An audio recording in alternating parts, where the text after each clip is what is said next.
You are listening to the On Purpose podcast. What's up, everybody? Welcome to this week's show. If you're watching the episode, you'll notice a little different background this week, and that is because we're actually back in Cheyenne, Wyoming, visiting Andrea's mom, or my mother-in-law, and I'm recording from my father-in-law's office. If you listened to the episode a couple years ago, you know he passed away. It was called Showing Up.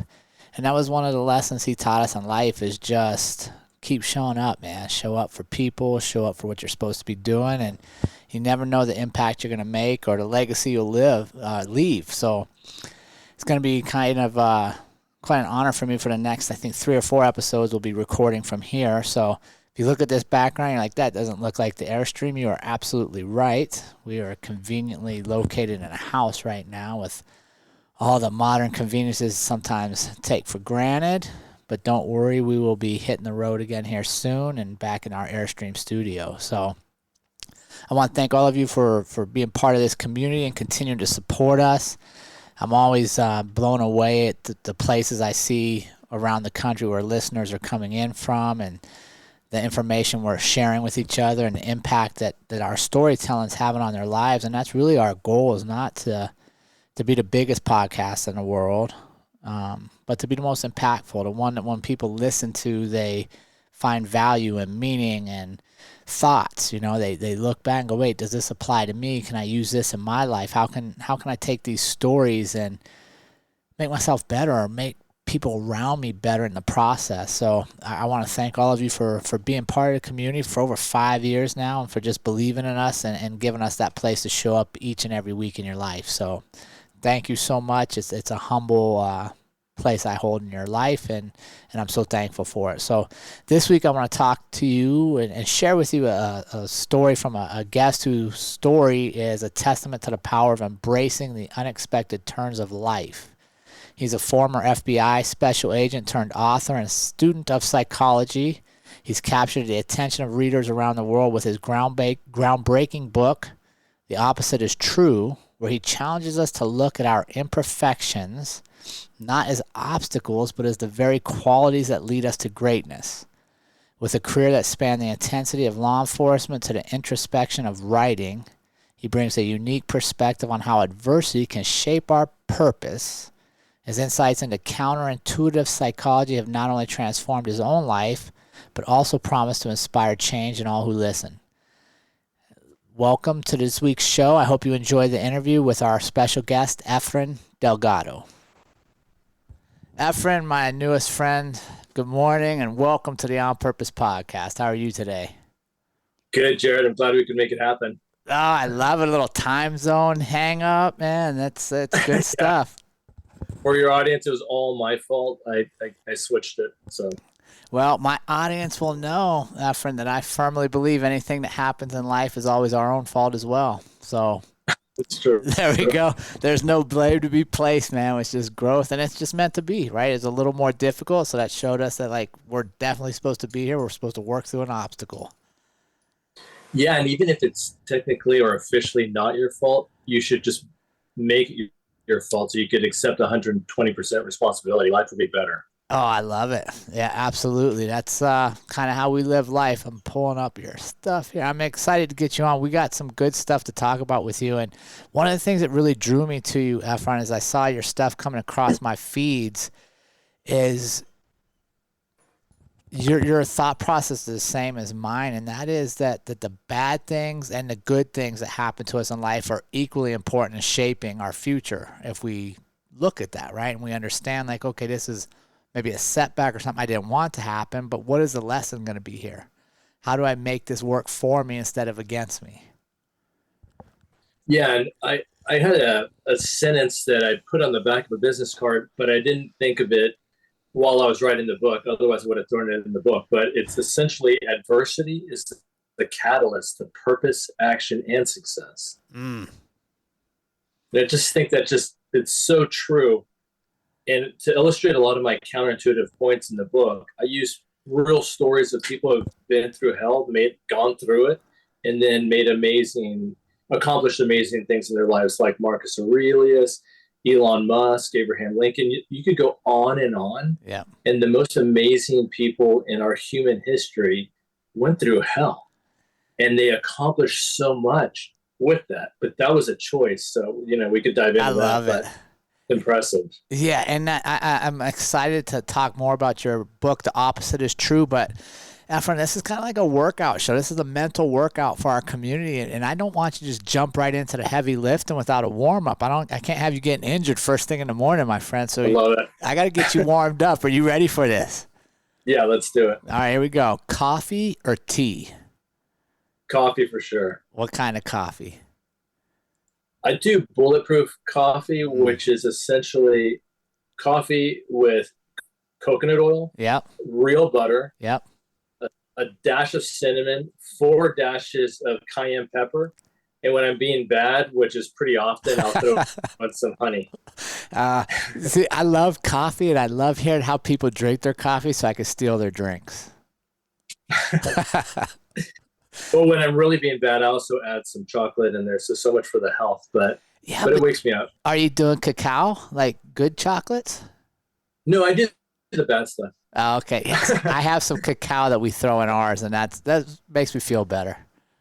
That's actually smart. I do, honestly, dark chocolate, which is healthier. Yeah.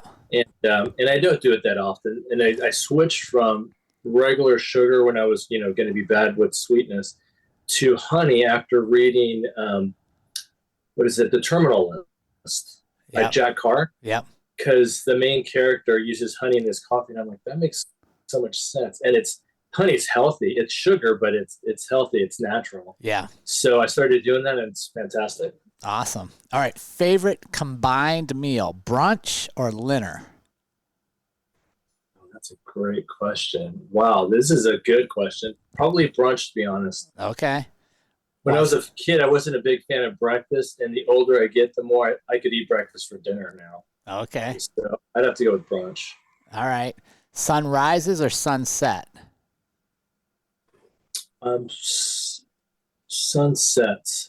I'm naturally a night guy, but when I am out and about, like I like surfing. Okay. Surfing first thing in the morning and watching the sunrise.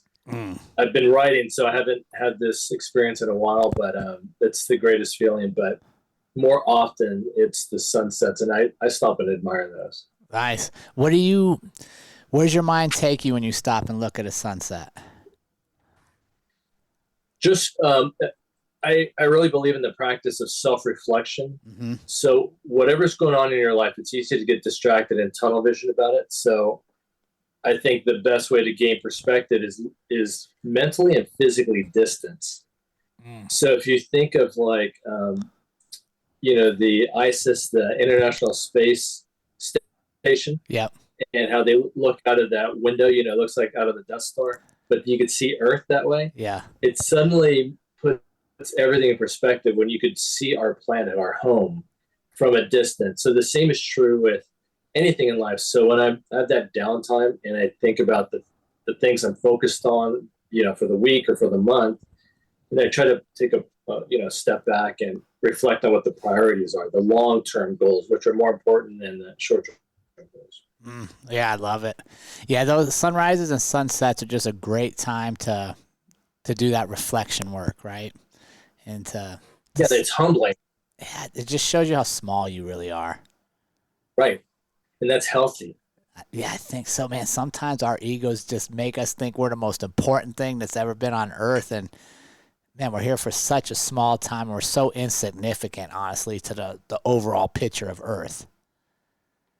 For sure. And what's ironic about all of that, and that's why the book's counterintuitive, but being humbled is the only path to wisdom. And when we think of ourselves as small, it sucks initially because you realize you're small, but that's when wisdom is allowed to flood in.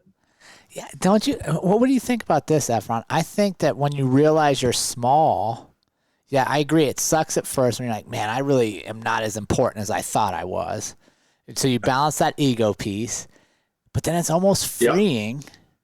It's freeing to me because I don't have to be perfect. Like, I don't have to, like, the weight of the world's actually not on my shoulders, even though I might want to think it is. Yep. yeah, it's almost a freedom, right? To realize like, hey, I can make mistakes. I can live this life because I'm not as important as I thought I was. That's the wisdom. That freeing part is you having an epiphany of what really matters. Mm. Um, yeah, I well, one attribute, a good example, one attribute of success is you have to fail a million times before you succeed. So the prerequisite to success is failure. Yeah. But we're kind of trained in working class and middle class families. Never fail. Don't you dare get a C. Don't you get an F. Okay, well, I'm just going to give up and never risk. But Mm. living is risk. Otherwise, you're just existing. So I tell people in your audience, embrace failure, embrace being humbled, because on the other side of it is wisdom and success, Mm. fulfillment, all of that. I love it. All right, book or audio book? You like a physical book or you like to listen to a book? I enjoy a physical book, but with time being an issue, I think people, including myself, are embracing audiobooks when we're commuting, traveling, whatever, just because of time. But if time wasn't an issue, I would choose a physical hardback. Mm. What's the current hardback book you have at your disposal that you're reading? Well, lately I've been prioritizing a fiction book I'm writing. So whenever I have Ooh, time to squeeze in, I've been writing that. So I'll do research with it. So I'm not reading one book right now. I'm okay. doing some basic research, but mostly writing these days. Oh, I love it. All right, Efren, you got to get your mind right. You got something that's weighing on you, man. You're like, I got to get this right. You go to silence or do you turn on some music to facilitate the thoughts? Silence. And if I do music, it'll be Baroque classical. Bro, Anything outside of Baroque is distracting, but Baroque is mellow. It's like J.S. Bach or Vivaldi and that kind of mellow classical. okay. And if you're silence, what are you doing? Writing. You okay? You write out the thoughts and stuff to solve the problems. Yeah, that's typically the thing. If I'm just kind of meditating or praying, I'll probably be in the car or right before I'm going to sleep. Enjoy a moment of silence for that. Yeah, and first thing in the morning, kind of thing. Okay, nice. You feeling warmed up, my friend? Yeah, I'm stretched. You're good and limber. You ready to hit that first wave of the day then? Yeah, the dendrites are like all loosened up. Thanks. Awesome. Hey, Efren, I wanted to start the conversation with, you were a former FBI agent and you turned into a student of psychology and now you're an author of The Opposite is True. I wanted to start with that transition piece there because I think that's something I really want to share with the community is it's okay to make pivots in life. It's okay to have worked to obtain a dream, but still allow yourself to have another dream to shift gears. So Yeah. when did you know it was time to switch gears, and more importantly, how did you balance that status, right? Because sometimes, especially in law enforcement or anything that has a uniform and status, one of the big reasons we may not pursue that next dream is losing the status and the ego that comes with the current dream. Right. So how did you balance that, and what kind of process did you go through to say, hey, I'm going to bet on myself, walk away from this, and go this route because this is what I really want to do? Well, I'm a big proponent in truly living life. And the way I define living is risk. So if you're not risking and making yourself uncomfortable to some healthy degree, then you're just existing, sucking up air. And before you know it, your life will be gone. You'll be on your deathbed wondering, what did I do with my life? So I'm a big proponent of getting uncomfortable and pursuing what you're called to do, Oh, and your audience members, they know for themselves. It shouldn't be told to you. It should come from you or from God. um, so what I found for myself was my long-term North Star view on my purpose has always been, to some degree, protecting and teaching. And I've sensed that since I was a kid, but I didn't always trust it. mm, Because as when you're young, you have doubts, and then you're listening to the adults around you who are supposed to know better. It's not until you're in your early mid 20s, at least for me, that you realize a lot of adults never knew what they were talking about when I was a kid. So I even flash back to a few. moments in elementary school where I got in trouble for talking or thinking for myself or whatever. And I look back as an adult and I was right, they were wrong. And I was a kid. Yeah. So I'm sure your audience could relate to that. And so I kind of allowed myself a healthy rebellion from authority, not an anarchist kind of rebellion, but just you're allowed to think. And oftentimes society doesn't want you to think because then you're less controllable. And governments don't want you to think, even if they claim freedom, like, our country, the United States, was founded on that idea of like for the people, by the people, which means free thinking, taking risks, taking your own risk, helping each other out, not depending on the government. And we've lost that because power is a natural corrupter, and it's not just for individuals, but also for entities. Yeah. So to bring it back to your question, my long-term goal has always been to protect and teach to some degree. What I did throughout my life were different methods or vehicles to implement that goal. So it started out with just high school and college education, interest in human behavior psychology, to the National Security Division of the FBI, to the criminal division of the FBI, and then taking a risk of exploring the private sector as a threat assessment bodyguard type, and now taking the risk to get out there in the public and write a book and share all the knowledge and patterns I've observed throughout my life and career. Yeah, I love it. Talk to me about, you said something that's super interesting to me, and that's the healthy rebellion. Because I think that's so critical for adults to have, especially as we get a little older and it's easy to kind of just fall into the flow of life and the routine, to have that rebellious side that says, wait a second, no, I want more here. What am I supposed to be doing? Talk me through that. Like, so you had that as a kid, like you were kind of going to stand up for yourself and question things. Work me through that process as an adult, because sometimes that can come off, it can get you labeled in the workplace, right? Is hard to deal with. How did you balance that? And when did you know, like, okay, it's time for me to go in on me here? I just think being honest with yourself about the world and yourself is huge. And most people want to live a life of mediocrity. They won't admit it, but they worship comfort. And I get it. Comfort is awesome. Pie and cheeseburgers is awesome. Couches and Netflix, awesome. I get it. Like, I'm there. That's my default.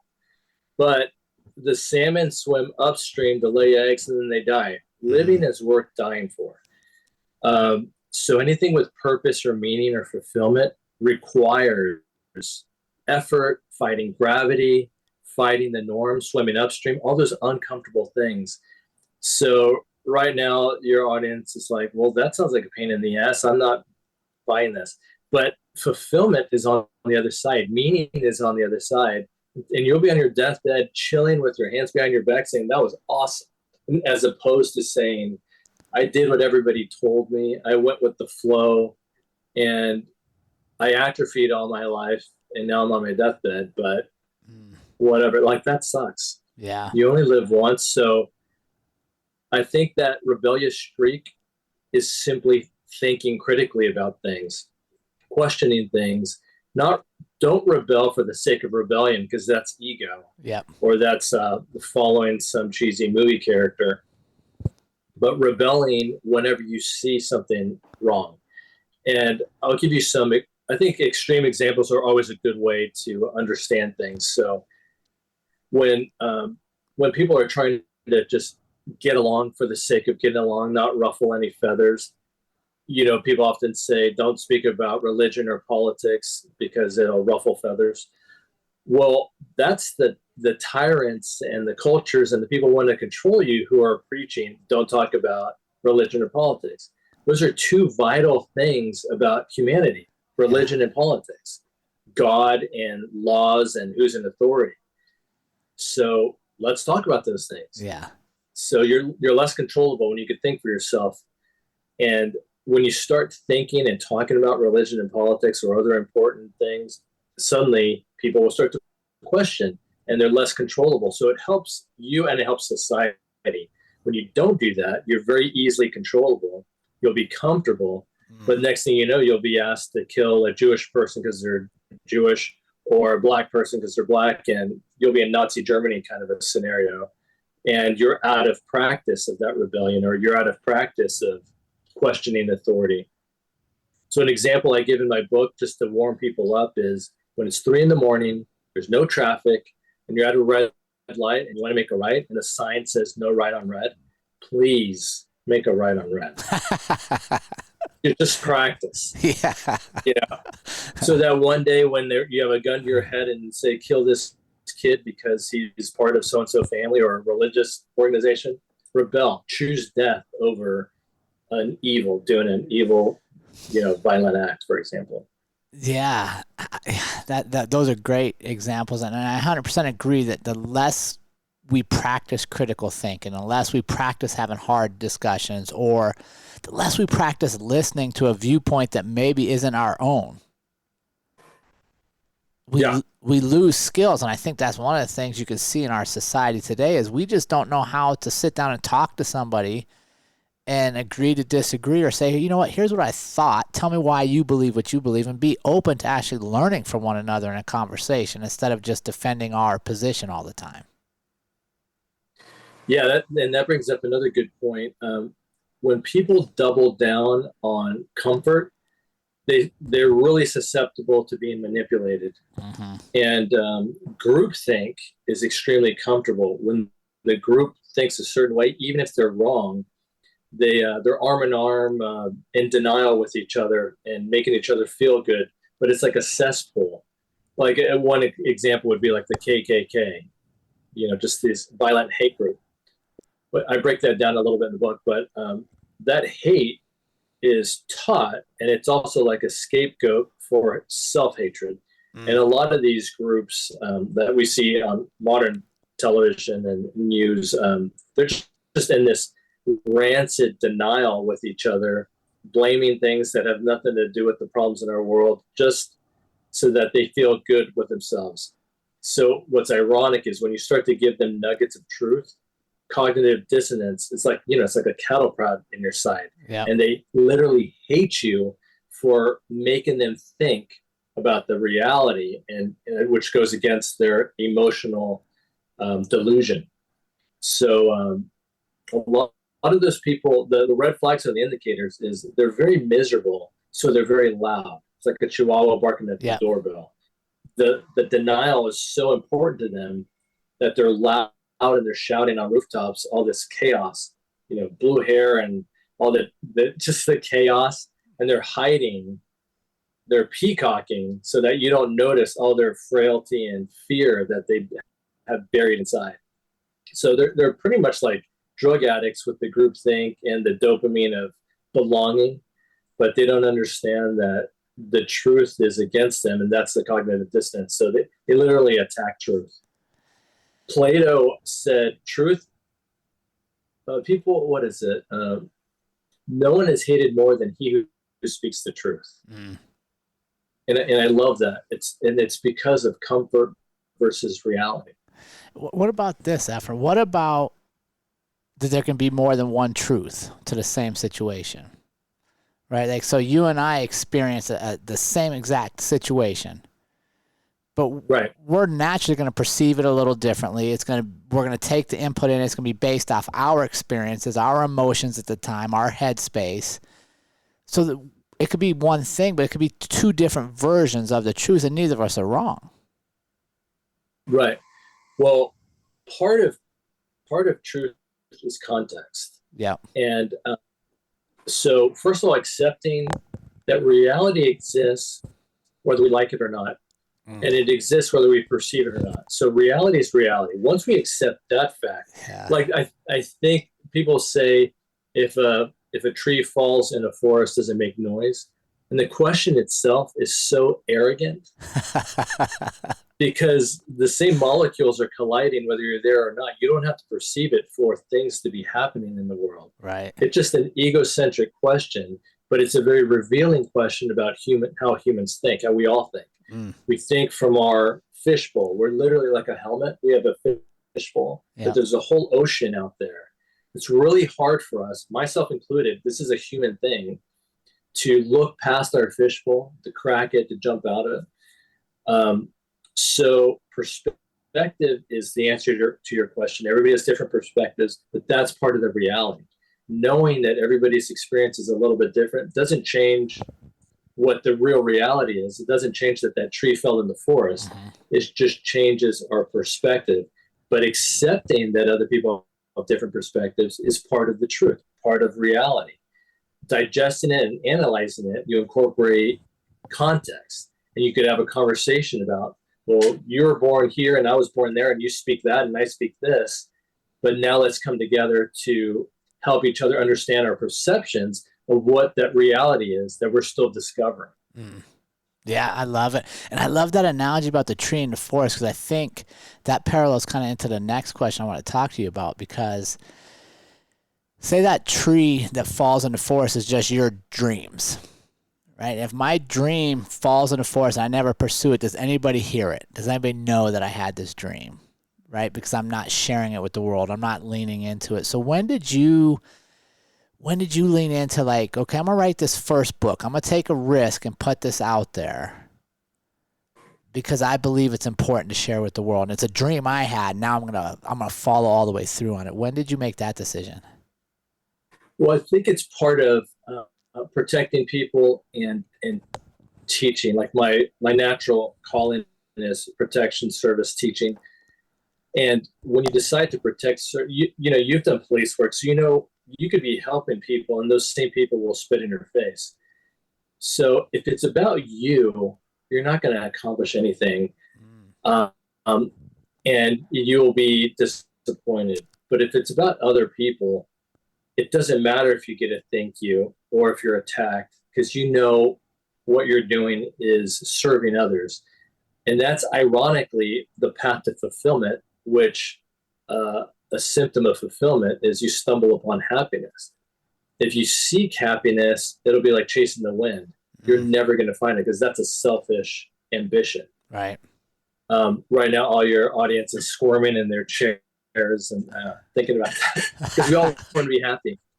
But when you start to find meaning in life, like Viktor Frankl said, he was a psychoanalyst who was also a Holocaust survivor. Yep. He contends, and I agree with him, that it's meaning that gives fulfillment in life, not sex, not money, not all these other claims that people make. It's meaning, and meaning is counterintuitively achieved through service and accomplishing things for others. I think that's what. So that I think I went down a rabbit hole. What was your original question? Yeah, so that led you to writing the book and saying, I got to get this out. Because I think there's so many people that, like, I want to be an author. I have this story to tell. Like, I think this is going to be great. And they never put the pen to the paper. They never hit send to get it out to an editor. So your belief in that like, wait a second, this is important. I'm going to put it out here, and I'm just going to take whatever the feedback the world gives me. Yeah, and the book is not for me; it's for others. So I've gotten some sage advice from other successful writers, and what I gathered from that was I wrote two things on a little sticky, and it's still on my iPad that I'm talking to you through. And it's number one, reader first, and number two, not boring. So the whole book, for any author, whether it's fiction or nonfiction, it has to be about the reader. If it's about the author, you're going to bore them to death. Nobody's going to be interested. So it has to benefit the reader is rule number one. Number two, not boring means it either has to educate or entertain. And the best way to educate is to entertain. Yeah. And the best way to entertain is to evoke emotion. So what's more emotional, whether it's happy, sad, angry, mad, whatever, than reality? So, truth is stranger than fiction. So using real stories from these amazing people in the world illustrate all my points. These aren't just my opinions. Yeah. These are patterns I've recognized of real successful people who have been through hell, who have experienced adversity. But when you work out, you tear muscle for increased strength. It's the same with life. When you experience the mud of life, you learn to balance and overcome that. that mud, you know? Yeah, and I love that because in the mud is where our growth is going to occur, right? In the mud is where the struggle takes place, and one Yeah. of your things is embracing your flaws and turning your imperfection into strength. So talk us through an example of that, where what you learned about yourself and what our community can look for and go, okay, wait a second, maybe this thing that happened to me or in my past is actually supposed to be benefiting me, and I need to shift my perspective. Yeah, that goes back to the humility is the only path to wisdom. So, one thing I could guarantee about myself, you, your audience, my readers, is we're all, if you're human, you're mortal. If you're Mm. mortal, you're imperfect. So you've got insecurities, weaknesses, flaws, all of that. So it's so easy, and the evil people in the world will capitalize on that and just try to make you feel like you're worthless. But the opposite is true. It's what makes us human. So, um, just like every success has the prerequisite of failures, you learn when you fail. You learn from your weaknesses or your vulnerabilities. You learn when you're abused and oppressed. And even if it's as simple as, I'm never going to do it that way, like my alcoholic parents, or, or, or like that terrible boss, or the teacher that, you know, you just could go on and on and on. So free will really matters. You don't have to do what other people say you need to do. You could freely think for yourself, but all that takes courage and vulnerability and risk. So I just think reflecting on anything that's happened to you negatively, you could grow from it. But whether you choose to give up and blame others, or whether you choose to grow and thrive, that is a choice. So it's a fork in the road. Every time you're humbled, it's a fork in the road. But I just really encourage people to grow from it, because that's where fulfillment is. It's easy to get back into your shell, but you're not living life that way. Yeah. What about if you find yourself surrounded by people that think the same way, right? And that they're willing to sit around and commiserate with you about how bad the day was, how all the things that just happened that were out of our control and blah blah blah, right? Like that circle thing. How do you Yeah. get out of that? How do you, because like if you were rebellious, like you said, as a kid, you were thinking differently, but that's not normal, right? Most people are going to conform just to fly under the radar, get through whatever they're trying to get through.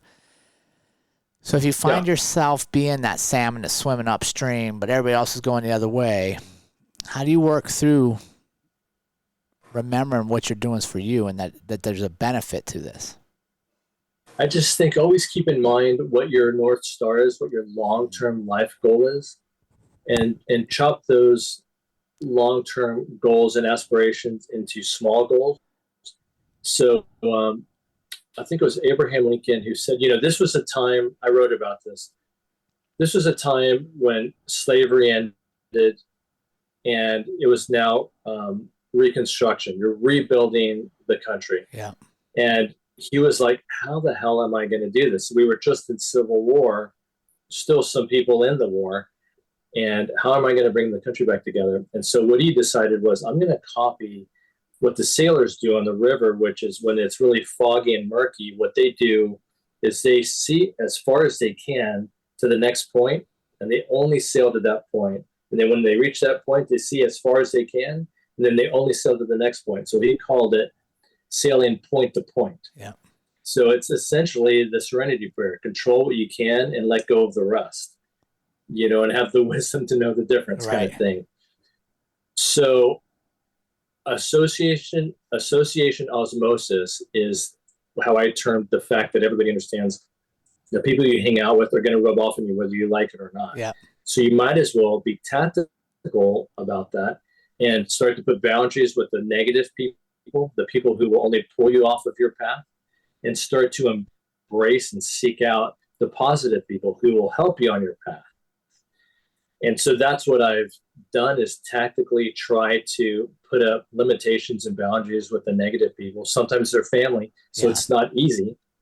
And sometimes they're people you've known for 30, 40 years. But the reality is, be honest with yourself about who's good for you and who's bad for you, and embrace the good and distance yourself from the bad, regardless of the negative fallback, because you have to focus on your long-term goal and how you'll get there, because that long-term goal is supposed to be selfless. Otherwise, you're chasing the wind again. It's all connected, but association osmosis is vital to accomplish those goals and to avoid the negativity. And you're trying to analyze what makes up your best wolf pack. And sometimes nobody will. So you have to be an eagle and fly alone. Choose whether you're going to use backup or you're going to rebel and do it on your own. And there's seasons for both. Yeah. And your goals will vary. Sometimes you have to do things on your own. And sometimes the people in your corner are the wrong people for that specific project. Yeah. So right now, all the epiphanies that your audience is thinking about with their own lives, embrace that. Don't let go of that. Yeah.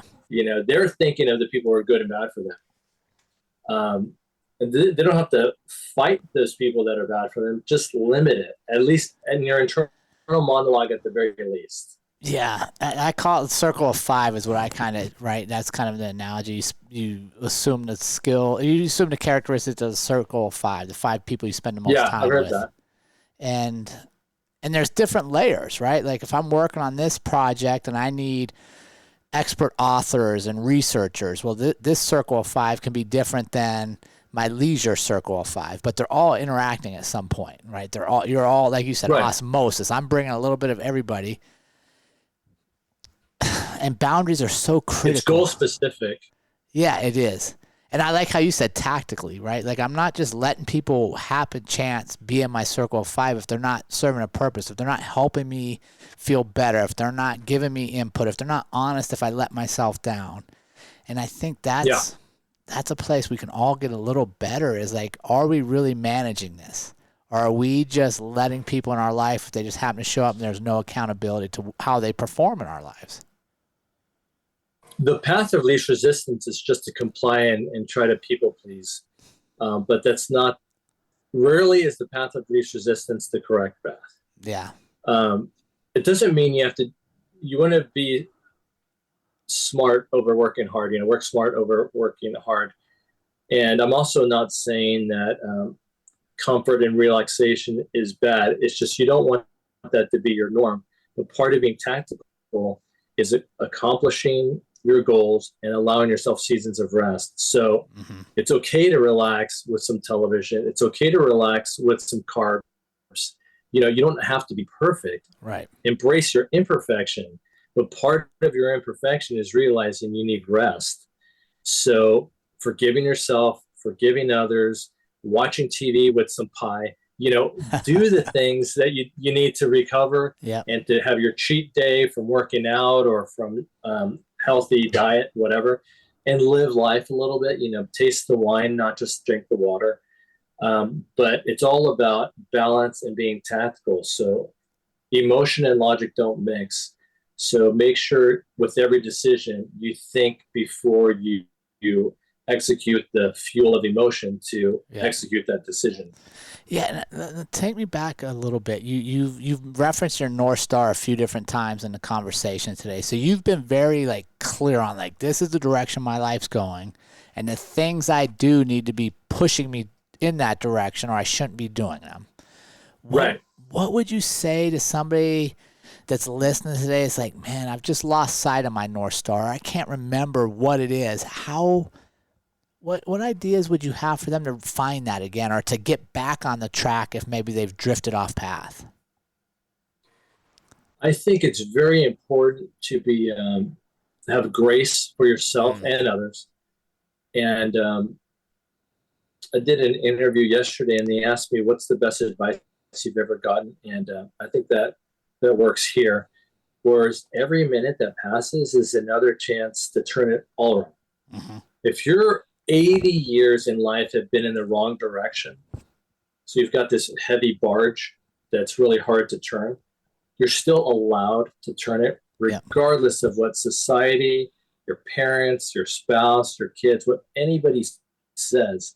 You have your own life, free will. You could turn that barge 100% the other way, 180, even a moment before your death.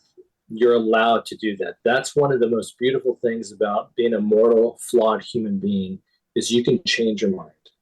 And you could choose today to live differently. And when you screw up next week, get back on track. You just hit the, when you're doing that night driving and you're dozing off, all you did was doze off.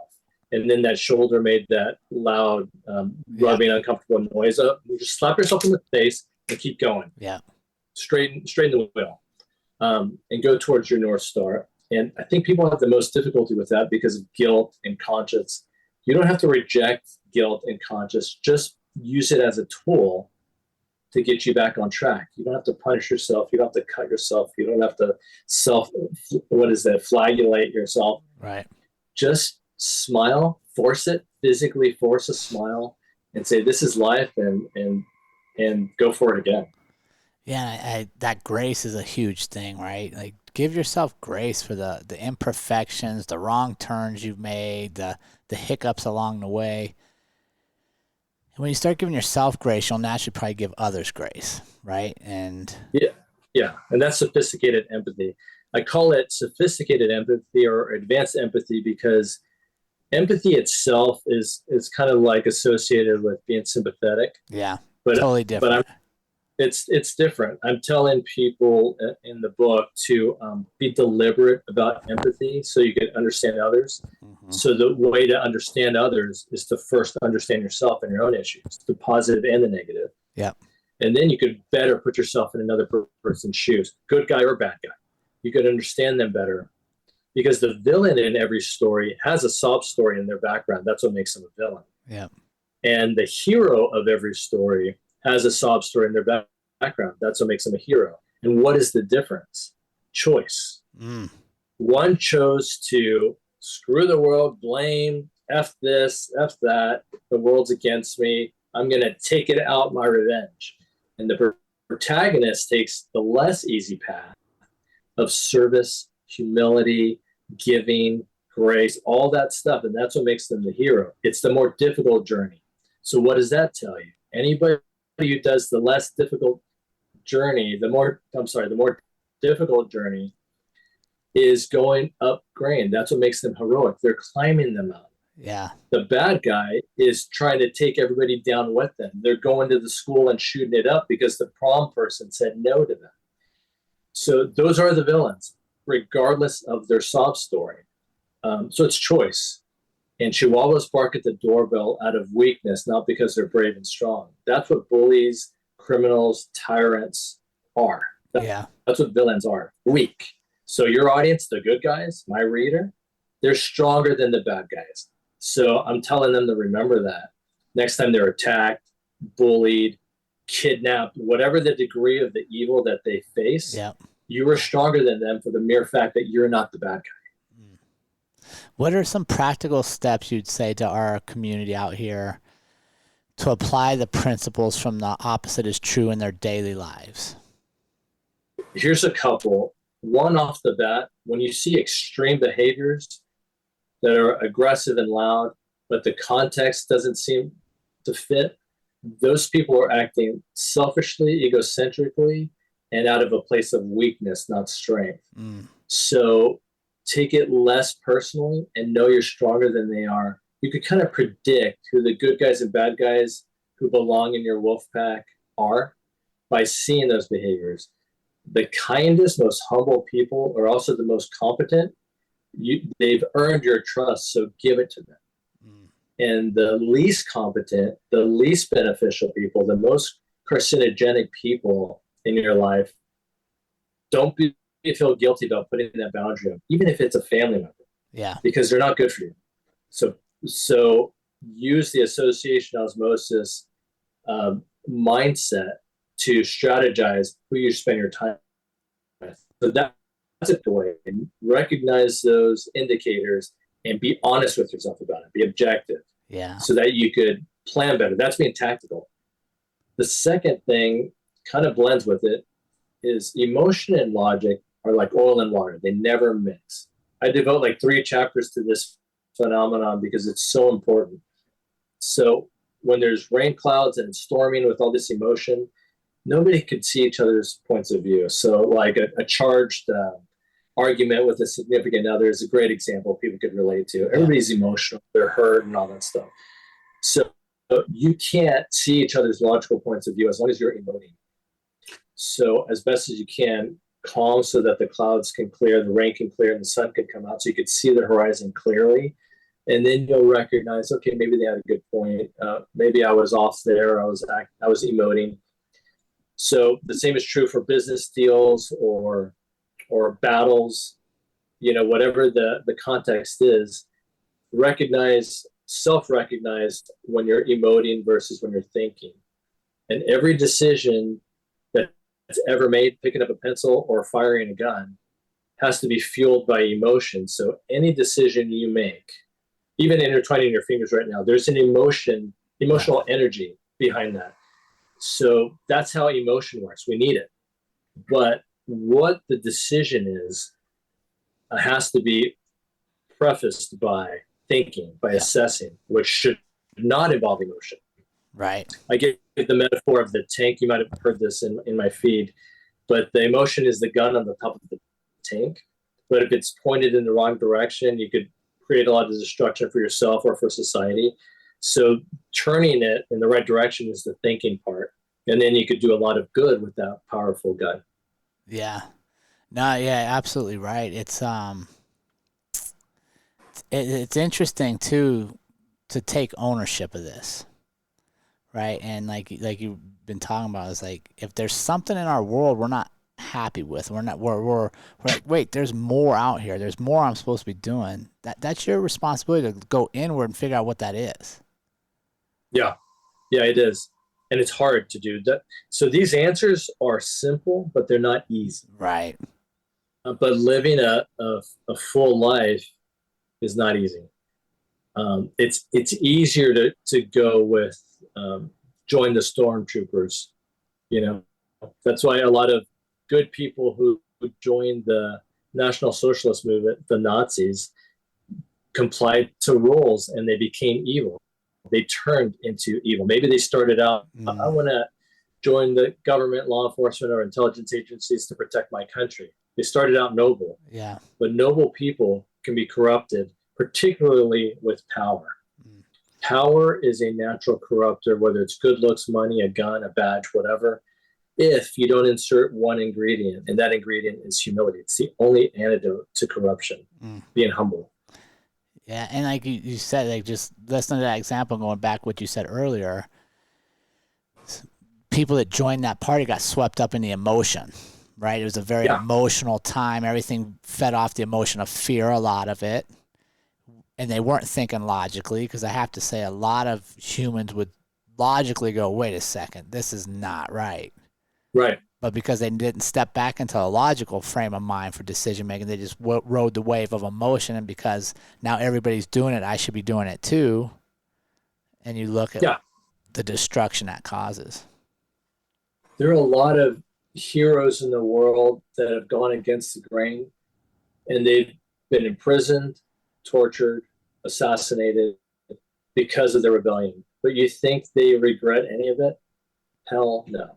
And those are the people that we watch the movies about, we read the books about, that we aspire to be. But yet we don't necessarily allow ourselves to go against the grain. Well, and that's a choice. So it sounds extreme, but it's really not. Living a good life, you have to be willing to die for it. It really is. And if you make that decision now, when you're just working at a bakery and everything's fine, you'll be ready for when, the sky falls. When you don't want to wait till, as a former cop, you make the lethal force decision at the academy, not when you're facing a lethal force situation. Right. You have to decide, am I willing to save myself and others by having to stop this violent aggressor? And if you're waiting to that moment to make that decision, it's too late. Action versus reaction, all that stuff. So I'm asking your audience and my reader to choose to live a life beyond mediocrity now, while you're driving your car to work or while you're, in your bed listening to your podcast, so that you'll be ready when the opportunities come. It doesn't have to be this extreme, like life, death, like we're talking about. Those are just to illustrate points. But it's as simple as like, go ask that girl for coffee.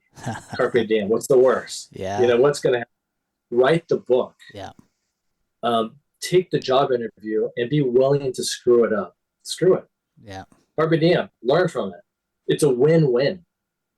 Yeah, I love it. And here's the funny thing, right, is we create these life or death moments in our mind that are huge, right? It's whatever you want to think. But every day is actually a life or death moment, because the one thing we all know is we will all die at some point. We just don't know when.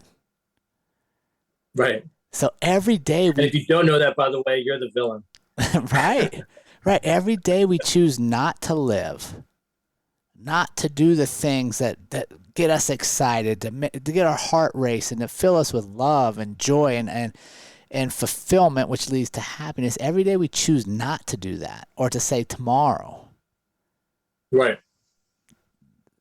And that passion is energy. Emotion is what human energy is, what it is. It fuels our battery cells. So the hack to get that energy, I love coffee, but it's not caffeine. It's an idea that is fueled by the passion of your North Star. So be honest with yourself about it. And the hack is your North Star is probably something related to selflessness, not selfishness. Yeah. So a lot of people who are very successful are miserable because they're getting a lot of their selfish goals accomplished because they're smart and competent and all that stuff. But ironically, doing things for others is really what gives you that emotional fuel about living life, that fulfillment. Yeah, I love it. Efren, what a great time to wrap up. And I want to thank you so much for joining us today. Where can our community follow along on your journey and support you in your goals? I guess the easiest way is my website, efrendelgado.com. That's EFREN Delgado.com. I've got links to the book, and I've got a lot about these concepts in the backgrounds and some links to podcasts. So I'll put yours on there too when it's done. So they could pretty much get all the links that they want from the website, efrendelgado.com. Awesome. Efren, thanks so much for joining us today. It's been an honor to share your story, my friend. Thanks, Jerrod. It was fun. And remember, team, life is far too short to live any other way than on purpose. We will see you all again next week.